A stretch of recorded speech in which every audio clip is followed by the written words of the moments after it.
علیکم ورحمۃ اللہ وبرکاتہ۔ دوستوں کیسے ہیں؟ خیریت سے ہیں؟ ٹھیک ہیں؟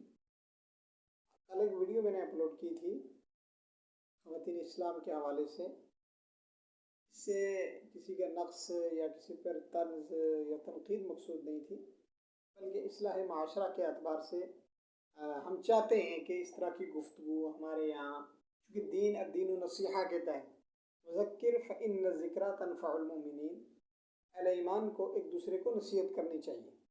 نصیحت کا فائدہ کیا ہے؟ نصیحت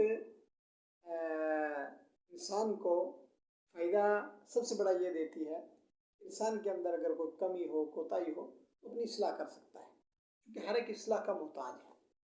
میں ایک کتاب پڑھ رہا تھا، اس کے اندر ایک واقعہ آ گیا ہے، میرے خیال سے اسرائیلی روایت ہے، اس کی سند تحقیق صحیح یا درست پر تو میں نہیں بات کرتا۔ حضرت عیسیٰ علیہ السلام سے ابلیس کی ملاقات ہوگی، تو 4 گدھے تھے، ان کے اوپر سامان لدا ہوا تھا۔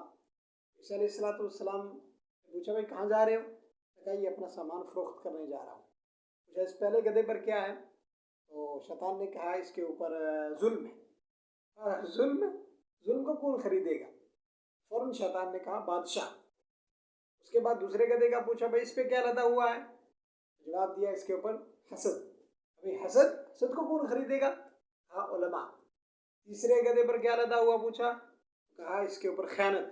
ابھی خیانت کو کون خریدے گا؟ شیطان نے کہا بھائی تاجر خریدیں گے۔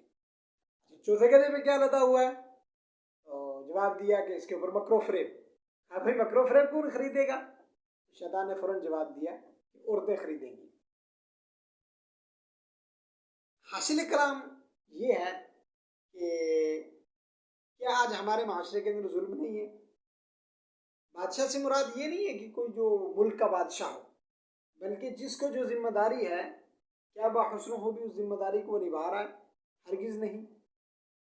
کوئی اپنے معاشرے کے اعتبار سے کوئی کونسلر ہے، کوئی ایم ایل اے ہے، ممبر پارلیمنٹ ہے، یا کوئی وزیر ہے، مشیر ہے، یا چھوٹا موٹا اس کو گلیوں کی ذمہ داری دے دی گئی ہے، اس میں بھی ظلم کرتا ہے۔ اچھا، ظلم کا مطلب یہ بھی نہیں ہے کہ وہ جا کے اس کو تھپڑ مارے گا، اس کے ساتھ لڑائی کرے گا۔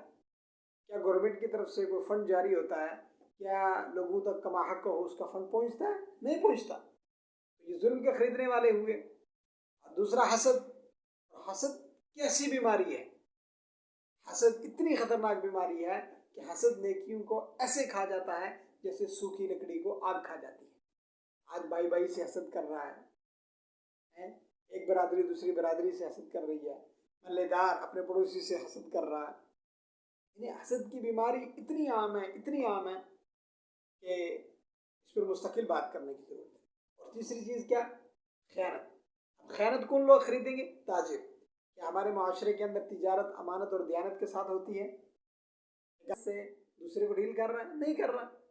کیوں نہیں کر رہا؟ اس کی بنیادی وجہ یہ ہے کہ اس کے خمیر ہی کے اندر خیانت ہے۔